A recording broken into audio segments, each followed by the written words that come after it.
you're connected to the next word.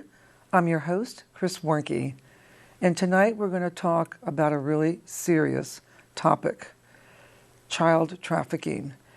For those of you that don't know, it's a $150 billion worldwide industry, and we have the founder and executive director of Innocence at Risk, Deborah Sigmund, to tell us about it. And it's, what a sombering, It is. note. It is. $150 billion worldwide industry. First, I want to say thank you for having me on your show, Chris. Oh, it's really God, Deborah. important. Oh, I know. And thank you for what you do. Awareness is tremendous. Yes, I know. And we need it for this huge issue. It is very sombering, but what's encouraging is that the media is now more interested in covering it than they were when we first started Innocence at Risk in 2005. Right. In 2004 or 5, no one knew what this issue was. So now at least people are interested. It is a $150 billion industry worldwide. So when you know that, you realize that really no child is safe. The average age is 12. That's shocking. 12 years old. 12. They use younger children too, and that's beyond evil. But the average age is 12. So the mission of Innocence at Risk is to educate the public so they know that this issue, they know about it, they know it's out there. And if they do see it, if you see something that looks suspicious, report it. Right. You call 911, or if you're in an airport, the nearest TSA officer or flight attendant. Everyone has been trained now. We started the Flight Attendant Initiative in 2008. Right. And it's been very, very exciting because we've actually saved lives. We now work closely with airline ambassadors. We do work with airline ambassadors, and we work with Homeland Security. And Airline Ambassadors has helped us expand the program. So we're very grateful to them, and they're our right-hand partner. So talk about flight attendants can watch, they watch, they see. Flight attendants have noticed things in the airport and certainly on flights. Right. Children look nervous, look afraid. They don't have any clue where they're going, usually. Sometimes children have actually been afraid. And if we had one flight attendant that told me this little boy got on a plane with a man and clung to her. And the good thing is she knows nothing's going to happen to that child on the plane, but she can report it when it's in the air and they can meet the plane and get that creep away from that child. And is that what happened? That's what happened. That's great. Thank goodness. Yeah. And so So it's both girls and boys. It's not just girls. It is girls and boys. Right. Yeah, it's a huge market. Used to be there were many, many, many more girls, and now the FBI has let me know it's pretty much even, 50-50. Really? Wow. The scary thing Shocking. is that most people really don't think this is happening, and it's happening around us. All the time. It can happen in a mall and in a schoolyard. And traffickers hang out in these places where children are. Right. Theme parks, Disney World, all of those theme parks. It's incredible to me. It was hard to believe at first. But my daughter said, Mom, go figure, if they want children, they go where they are. Right. And they do. But fortunately, these theme parks now have taken it on. Seriously. They've taken it very seriously. So they're doing things. Like what? They have eyes watching them. They have eyes watching children. Yeah. And the FBI works closely with Disney. Disney is a great company. Yes. So they watch as people come in. They have. They do. A lot of surveillance. I'm not going to expose what they do, but they're watching to make sure. Good. Because Disney is such an exciting place. All the theme parks are. Right. You go in and you feel like you're a child again, and you're happy with I your love it. children. I love that. Right. And I do so too. your guard is down. Right. And right. you're not watching. Right. The same thing at a mall. Right. I mean, you're happy to be there, you're happy to be shopping, and mothers get distracted, they turn around, their child is gone. And Does that happen a lot, Deborah? it does happen a lot. It happens more when we think? girls leave their house. They're usually angry at their boyfriend or their mother, Right. and they leave and they go to the mall. Traffickers are waiting right there to, Pick and them they're not looking, they're not evil people looking, but they look sort of cute, and they say, hey, you want a coffee? Let's go get a coffee. Put something in that coffee, and the girl is gone. They take them out. There was a case at Tyson's Corner where that happened. Fortunately, it was about 3 years ago, a woman saw the girl, and she looked like she couldn't walk, and the young man is holding her up. So she got the license plate number from the van where he put her.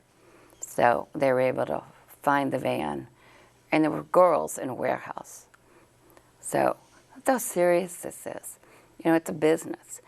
Traffickers can make $250,000 a year with one girl or one boy. Really? $250,000 a year with one.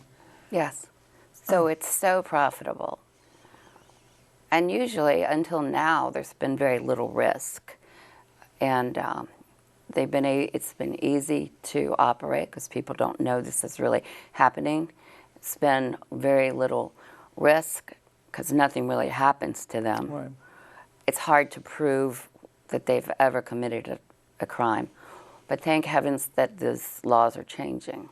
But, you know, I think they should go to jail for 50 years. But the sentences are longer. And more people are aware, so they're reporting situations. Now, in terms of the sentence, the laws are changing. I mean, the federal statute. States have trafficking laws, Right. so it's state by state. State by state. So Maryland, I mean, can we talk a little bit about what's...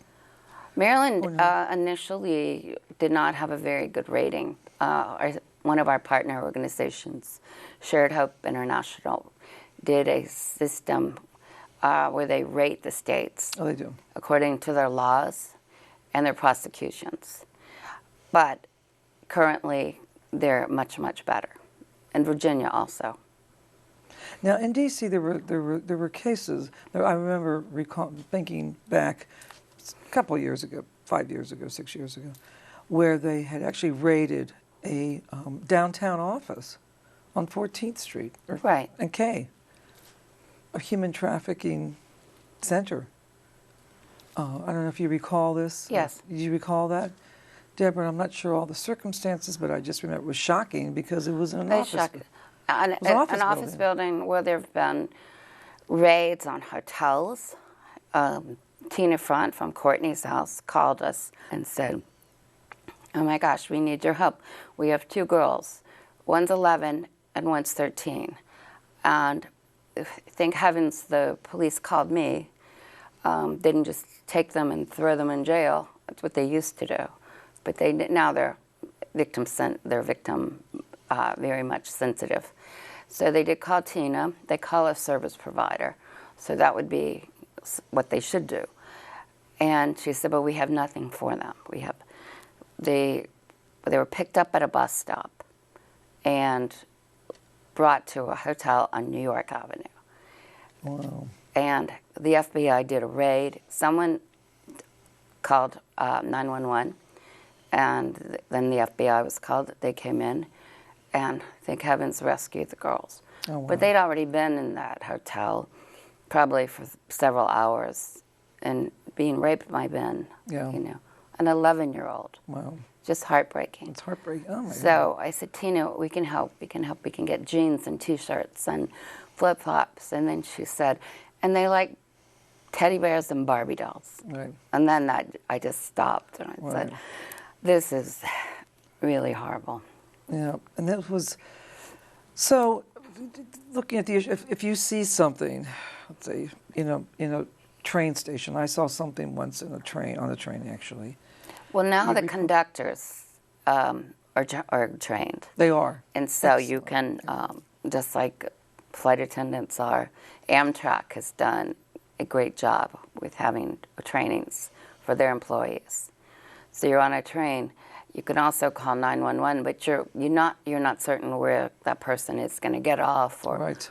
whatever you saw. Right. Right. On a train. One of my board members was on a train too, and she saw a man during the wintertime with two younger girls, and they had actually cash in a bag, and she watched him pass it to him, and he was counting it, and the way he treated them was horrible.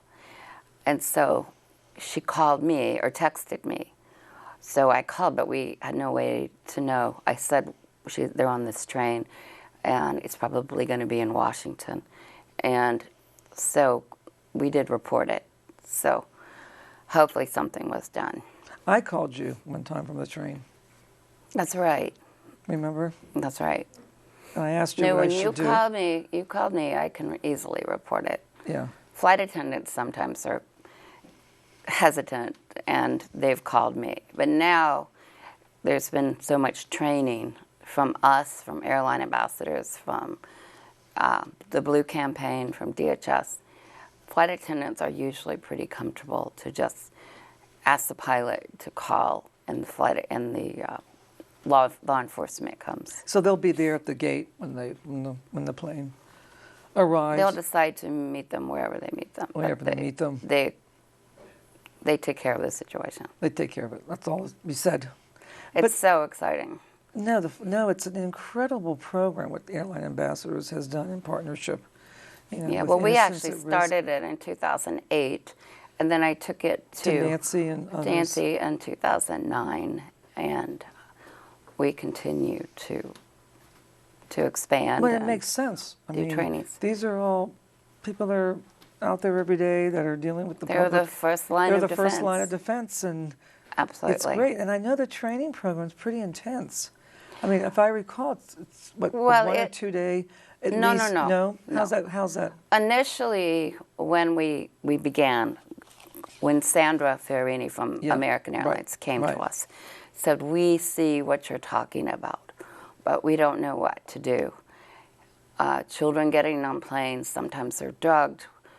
We know the people don't care about them.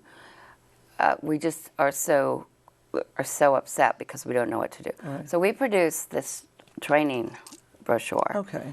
And it basically, it's how many pages? It's 14 pages. And it tells flight attendants what trafficking is, where it is, facts and fictions about human trafficking.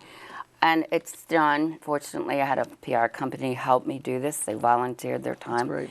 And they can skim through it. It's easy to read because it's not just black and white.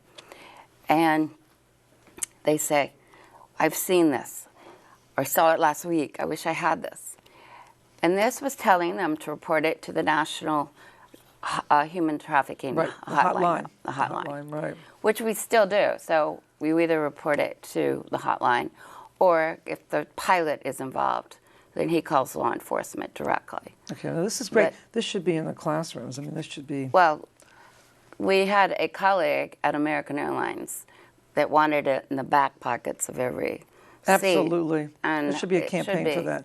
We should talk about this, Deb. That's great. It should be a campaign. It should be a campaign for that. Exactly. Good for you. But what Nancy has also done with airline ambassadors is she does have a more extended training where flight attendants can talk about their own experiences and share stories, and it's a way to bring. It's a couple of hours. It's a way to bring in TSA officers and surrounding hotel and to have people. more of an exchange, right? Because we do it. I've done several with her, so that's how it happens. But flight attendants are trained for terrorism. Right. And so they get this in 5 minutes. This is great. We're going to have to take a short break, and then we'll come back and talk more about that. But it's a wonderful program. Thank you. We're going to take a short break, and we'll be right back. So, I'm kind of new here, but I've noticed a trend. My human does this funny thing where she goes around and gets all my toys, and then she hides them in that basket by the door. But it's always the same basket, and it's always in the same place. And then she acts so surprised when I find them, but, she's putting them in the same basket. Again.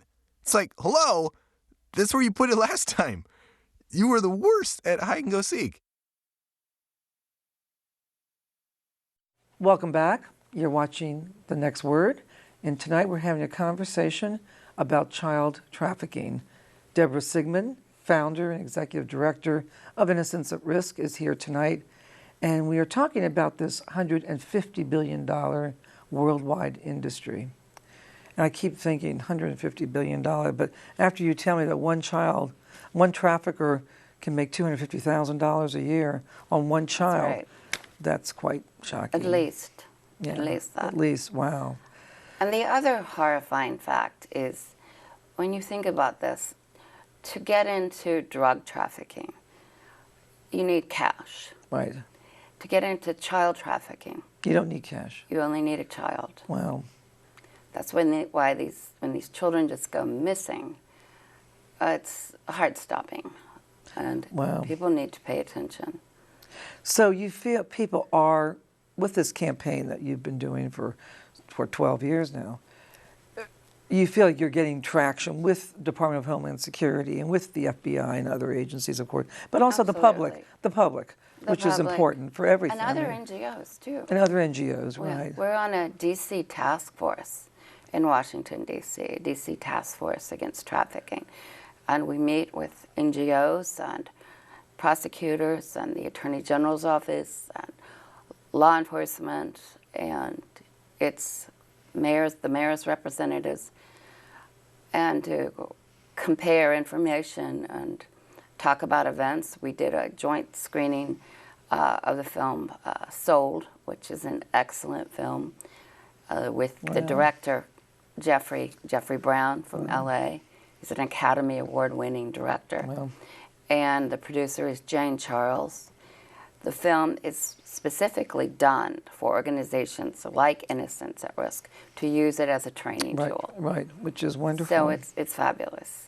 Oh, it's wonderful. So we've had 6 screenings throughout Washington. Have you really? And throughout the United States. Innocence at Risk has various chapters. One in Louisville, Kentucky, some in Florida, and so people you've expanded nationally. So tell me, are there certain cities that have far more human trafficking activity than others? Like, let's say, of course, New York, because it's New York. But I mean, New York, Miami, Washington D.C. is number 3. Atlanta. Washington D.C. is number 3. Yes. Wow. New York, Washington D.C., Atlanta, Miami, L.A., Las Vegas, of course. Yeah. But it happens in Wichita, Kansas. Right. In little tiny towns. It's absolutely everywhere. In Washington, though, D.C., is it, I mean, just because you have populations that are transient and you have, I mean, it's kind of shocking. Well, keep in mind also, traffickers traffic men and women and children. Right. In our area, it's more domestic, right. if it's for domestic trafficking, right. domestic servitude. Right. We've seen that in our area a lot. And again, people are seeing things and they're reporting it. But clearly, the worst of all is child trafficking. Right, right. It's awful. What about, like, mentioning, where children go, and that's where traffickers will be? Yes. Right, correct. But traffickers come to schoolyards also. Right. They come to schoolyards. They come all over. Yeah. Wow. They're constantly looking.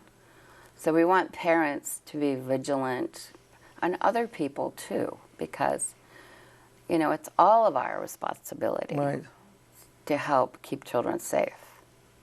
Absolutely. There's going to be a great event, July 26th. Right. Right. That we're doing with Stop Modern Slavery and Love 146 and some of the other Courtney's House NGOs. to bring together, to set up informational tables, and it's 6 to 9. There'll be cocktails and soda, and there'll be different speakers, but it's a way to educate the public Right. and let people know and get involved if they'd like to.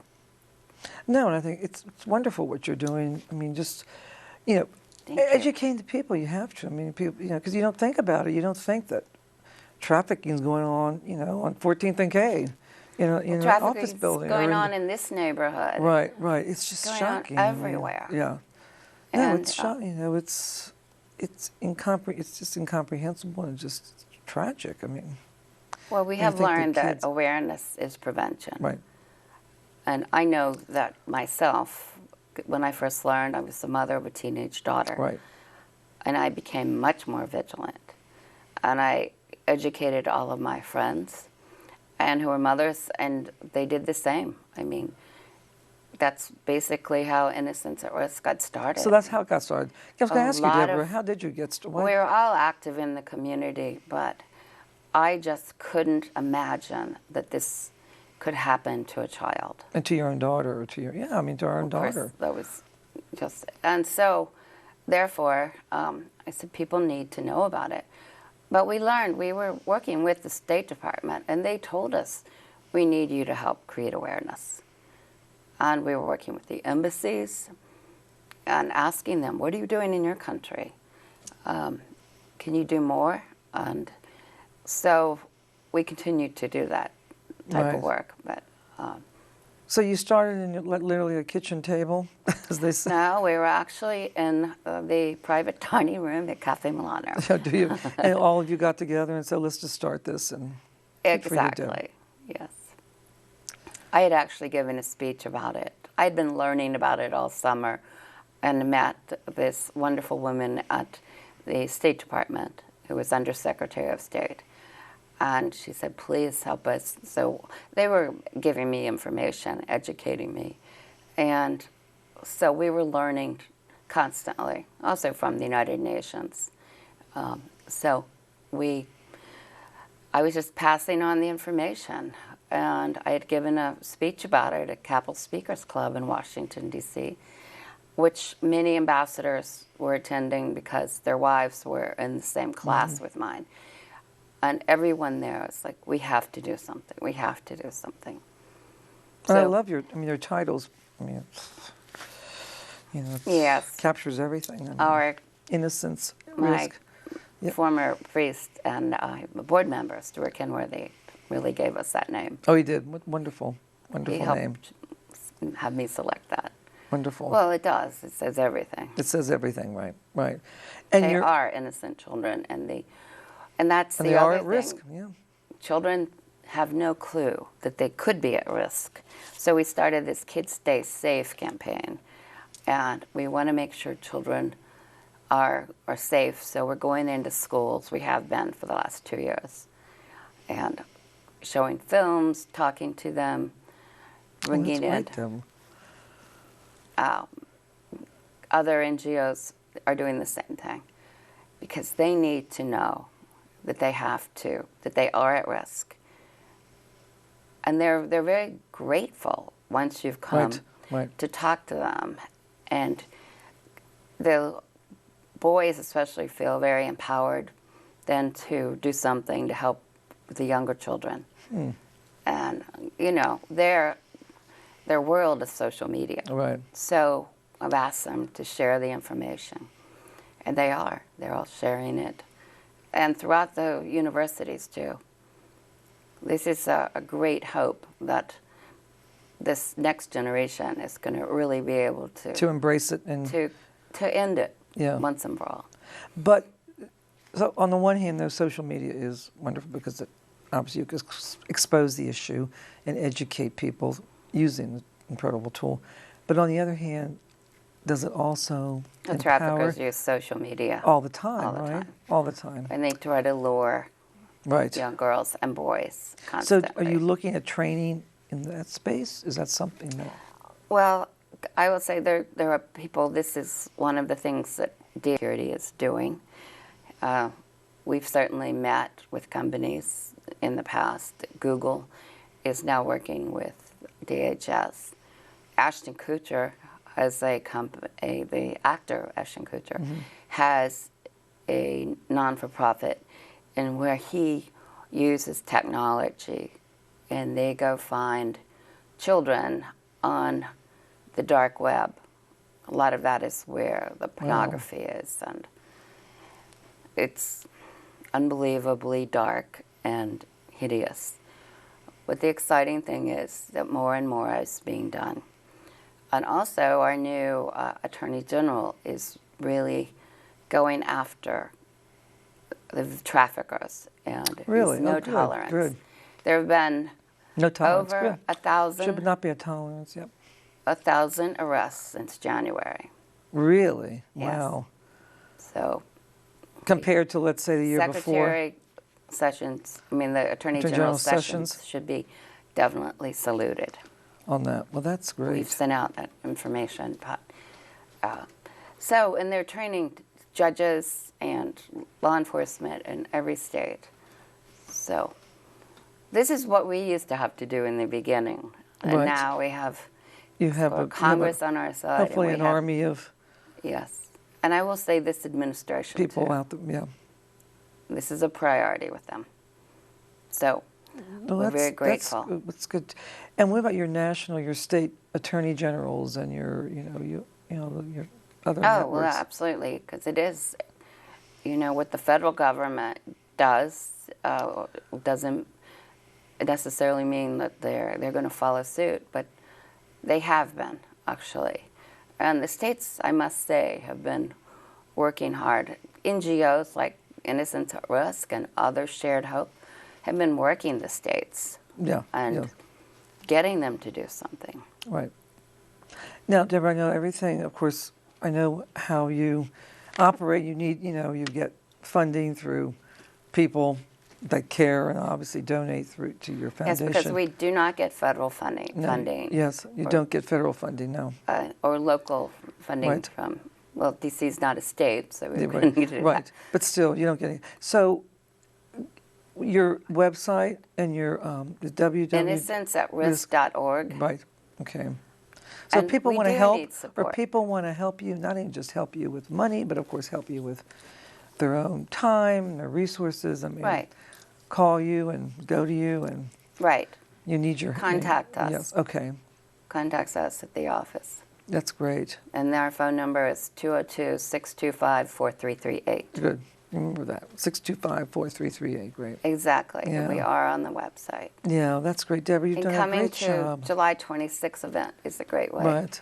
to support us. Oh my God. But we obviously do need funding. And we need more. We You have need- to, produce these and Right. print these. And Oh, absolutely.